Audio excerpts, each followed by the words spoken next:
Hello, this is Ron Hinkle, and this is the first of my planned video tutorials for my technique articles in BMG magazine. This one is for the winter 2015 edition. The subject is the Peabody stroke.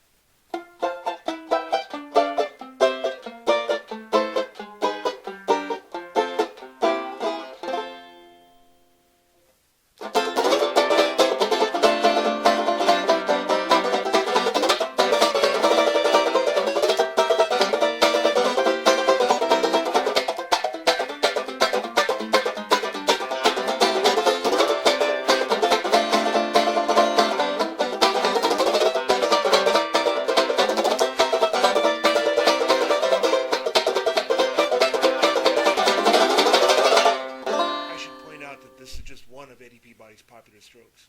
There are many different ones, and many variations of the basic one shown here. I certainly do not consider myself to be an expert on his style. This is my first official step toward learning it myself.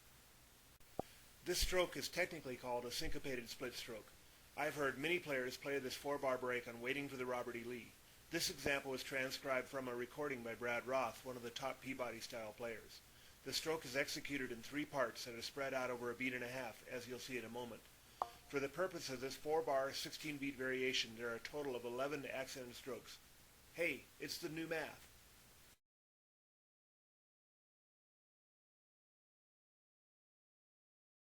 To begin to learn to play this, the first step is in learning the chords. You need to have them memorized so that when you add in the counting, you don't have to think about them. Here they are without rhythm.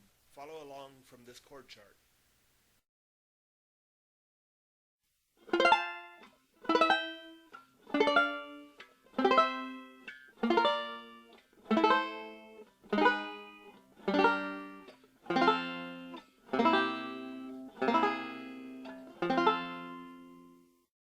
Notice how simple the chords are? This is a simplified descending F Triad scale with a couple of modifications to fit the situation. Eddie Peabody had small hands and played a Vox banjo with its 27-inch scale, and so he played mostly simple chords. This is definitely in our favor. For the next step, the counting exercises and article are very important, as is the use of a metronome. Here they are for illustration. First is just intoning 1 and 2 and 3 and 4 and etc. with the emphasis on the numbers like this. 1 and 2 and 3 and 4 and 1 and 2 and 3 and 4 and 1 and 2 and 3 and 4 and 1 and 2 and 3 and 4 and 1. Next, say the same thing but with the emphasis in different places, namely the syncopated beats. I'll do it slowly so you get the idea. Don't speed up the tempo until you have this down perfectly. The more you practice saying this, the easier the stroke will be to play, so don't cheat yourself. 1 and 2 and 3 and 4 and 1 and 2 and 3 and 4 and 1 and 2 and 3 and 4 and 1 and 2 and 3 and 4 and... Once you have the chords memorized and the counting down, it's time to put them together. I'll do it slowly at first. For now, I'm only playing the emphasized chord downstroke. 1 and 2 and 3 and 4 and 1 and 2 and 3 and 4 and 1 and 2 and 3 and 4 and 1 and 2 and 3 and 4 and 1. By the way, check out the Peabody Stroke Simplified Midi files. These are computer generated to guarantee metronomic accuracy and range from slow, 80 beats per minute, to fast, 240 beats per minute. Use them to learn the syncopation. I use them as one of my daily warm-up routines from slow to fast. It is very important to continue counting while doing this. Next, put the whole 4-bar break together. The actual split stroke is in 3 equal 8th note parts covering a beat and a half, a downstroke on the bass string, a full emphasized 4-string downstroke on the chord, and an upstroke on the damped chord. So, down, down, up. All of this is with no head contact.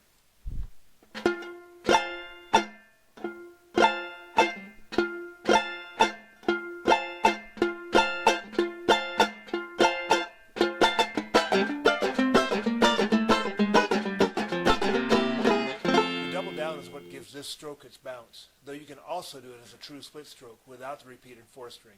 Everything else stays the same. This is best done with head contact.